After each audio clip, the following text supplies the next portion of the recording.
Hi hello Telangana రాష్ట్ర ప్రజలందరికీ నమస్తే, గుడ్ మార్నింగ్, శుభోదయం. ఈరోజు మన వరంగల్ వాయిస్ తెలుగు దినపత్రికలోని మెయిన్ పేజ్ అండ్ వార్తా విశేషాలు ఎట్లా చూద్దాం. దయచేసి వ్యూవర్స్ అందరూ వీడియో లైక్ చేసి షేర్ చేయవలసిన కోరుతాను. వార్తా వివరాలకు వెళ్తాం. మార్తా భద్రయ్య మృతికి సంతాపం. నిమ్స్ హాస్పిటల్లో liaisoning officer doctor Martha Ramesh తండ్రి మార్తా భద్రయ్య అనారోగ్యం కారణాలతో శుక్రవారం మృతి చెందారు. స్థానికంగా మంచి పలుకుబడి కలిగిన భద్రయ్య మృతికి పలువురు సంతాపం ప్రకటించారు. మార్తా భద్రయ్య ఆత్మ సద్గతి ప్రాప్తించాలని తెలంగాణ పద్మశాలి సంఘం అసోసియేట్ రాష్ట్ర అధ్యక్షులు తుషా శివశంకర్ కోరడంతో తన ఆత్మ శాంతించాల్సిందిగా కోరుతూ ఉంటారు. ప్రతి ఎకరాకు సాగునీరు అందిస్తాం. గ్రామీణాభివృద్ధి శాఖ మంత్రి సీతక్క. లక్నవరం పంట కాలువలకు నీటి విడుదల. ఖచ్చితంగా ఈనాడు సీతక్క గారు కూడా బాగా పబ్లిక్ గురించి, నిర్పేదల గురించి, గోడు జాతుల గురించి, ఆదివాసుల గురించి ఆలోచిస్తూ ఉంటారు. కాబట్టి ఈనాడు ఎవరు ప్రజలు ఇబ్బంది పడొద్దు. ఈనాడు రైతన్నలు పండించేటటువంటి ధాన్యాన్ని మనం తింటూ ఉంటాం కాబట్టి వాళ్ళు ఎంతో కష్టపడుతూ ఉంటారు. సో వాళ్ళని మనం గుర్తించాలి, వాళ్ళకి సపోర్ట్ఫుల్గా ఉండాలన్నట్టు కూడా ఎన్నో కార్యక్రమాలు చెప్పడం జరిగింది. సో మొత్తానికి అక్కడ ఉన్నటువంటి అయితే లక్నవరం పంట కాలువలకు నీటి విడుదల అన్నట్టు చూసుకోవచ్చు. అక్కడ ఉన్నటువంటి రైతన్నలకి పుష్కాబర్ అన్నమాట. ఓర్గలలో క్రికెట్ స్టేడియం అనువైన స్థలం కోసం ప్రతిపాదనలు. కలెక్టర్ మున్సిపల్ కమిషనర్ కు ఆదేశాలు. ఈ నెలలోనే స్పోర్ట్స్ స్కూల్ కన్సెంటర్ ఆఫ్ ఎక్సలెన్స్ ప్రారంభం. ఈనాడు చూసుకోవచ్చు, జనరేషన్లో ఫోన్ల మీద ఉన్నటువంటి శ్రద్ధ యువకులకి స్పోర్ట్స్ మీద, స్పోర్ట్స్ యాక్టివిటీస్ మీద, ఇండోర్ గేమ్స్ అయితేనేమి, అవుట్డోర్ గేమ్స్ అయితేనేమి శ్రద్ధ లేనట్టుగా మనం చూసుకోవచ్చు. సో స్పోర్ట్స్ యాక్టివిటీస్లో పాల్గొంటే యువత చాలా చాకచక్య యాక్టివ్గా ఉంటారు. ఈనాడు మనం చూసుకోవచ్చు, మానసికంగా, శారీరకంగా ఉల్లాసంగా ఉండాలంటే స్పోర్ట్స్ యాక్టివిటీస్ పాల్గొనాలి. ఒకప్పుడు చాలా మంది గ్రౌండ్స్ లేకపోయినా కానీ స్పోర్ట్స్ మీద ఇంట్రెస్ట్ చూపిస్తుంటారు. క్రికెట్ ఆడడము, బాస్కెట్బాల్, వాలీబాల్, సంథింగ్ గేమ్స్ ఆడుతుంది. కానీ ఈనాడు మొత్తం ఫోన్లోనే నిమగ్నమైనట్టుగా మనం చూసుకోవచ్చు. కాబట్టి కొంచెం యువత మేలుకొని స్పోర్ట్స్ యాక్టివిటీస్లో పాల్గొనాల్సిందిగా కోరుతూ ఉంటాం. సో వరంగల్లో క్రికెట్ స్టేడియం రావడం చాలా సంతోషకరం. అక్కడ ఉన్నటువంటి యువతకు ఒక గుడ్ న్యూస్గా మనం భావించుకోవచ్చు. భూపాలపల్లికి బైపాస్ రోడ్డు.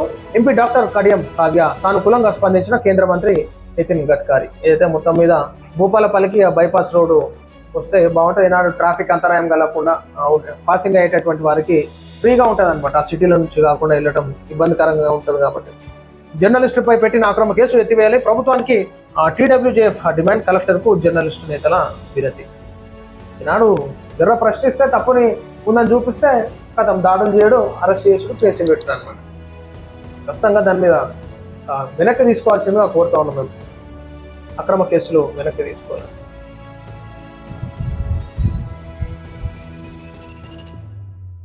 గెస్ట్కే ఎసరు. అతిథి అధ్యాపకుల అరిగోస.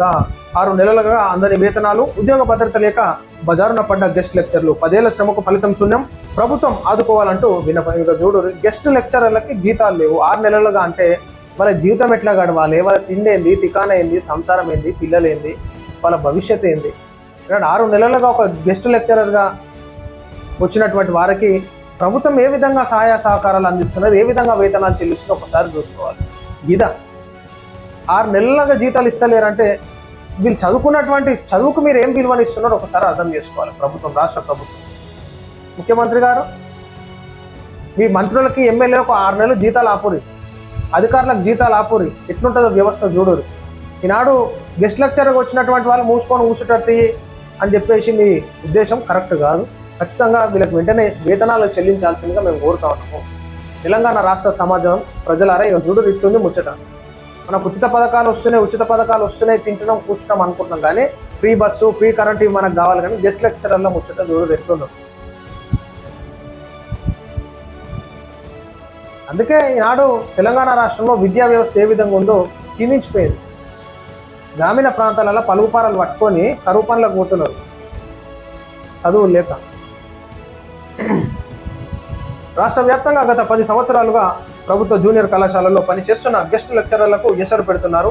నిబంధనల మేరకే 1654 మంది అతిథి అధ్యాపకుల నియామకం జరిగినప్పటికీ రెగ్యులర్ అధ్యాపకుల వచ్చారన్న సాకుతో ఒక్కొక్కరికి ఉద్వాసన పలుకుతున్నారు.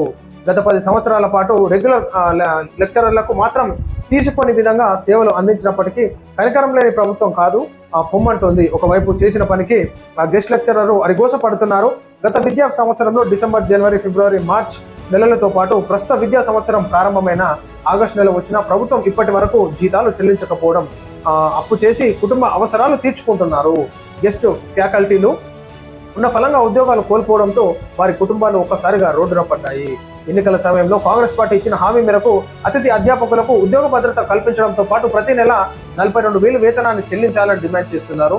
మానవతా దృక్పథంతో ముఖ్యమంత్రి రేవంత్ రెడ్డి అతిథి అధ్యాపకుల అండగా నిలవాలని కోరుతున్నారు. వాస్తవం కదా, మనము గెస్ట్ లెక్చరర్లు అంటే వాళ్ళు ఆధారపడి కుటుంబ సభ్యులు ఉంటారు, పిల్లలు ఉంటారు, పెద్దలు ఉంటారు, వాళ్ళ తల్లిదండ్రులు ఉంటారు. చదివిపించిన మా కొడుకు ఒక ఉద్యోగం చేస్తున్నారు అని చెప్పేసి పిల్లల మీద వాళ్ళకి ఆరోగ్య పరిస్థితులు బాగాలేక పిల్లల మీద ఆధారపడాల్సి ఉంటుంది. కాబట్టి ఈనాడు పిల్లలకి ఉద్యోగాలు చేస్తూ ఉంటే, ఈనాడు గెస్ట్ లెక్చర్లో ఉద్యోగాలు చేస్తూ ఉంటే జీతాలు లేకపోతే మరి కుటుంబం ఎట్లా గడవాలి? ఒకసారి రాష్ట్ర ప్రభుత్వము ఆలోచించాలి, ముఖ్యమంత్రి గారు ఆలోచించాలి. దీనిపైన ఖచ్చితంగా చర్యలు తీసుకొని గెస్ట్ లెక్చరర్లకు వేతనాలు చెల్లించండి, వాళ్ళకి ఉద్యోగ భద్రత కల్పించాల్సిందిగా మేము రిక్వెస్ట్ చేస్తా ఉన్నాము. సో ఇది ప్రజలారా, మనం చూస్తున్నాం ఈరోజు వరంగల్ వాయిస్ తెలుగు దినపత్రికలోని మెయిన్ ప్యాట్స్ అండ్ వార్తా విశేషాలు. అందరికి సెలవు, నమస్తే.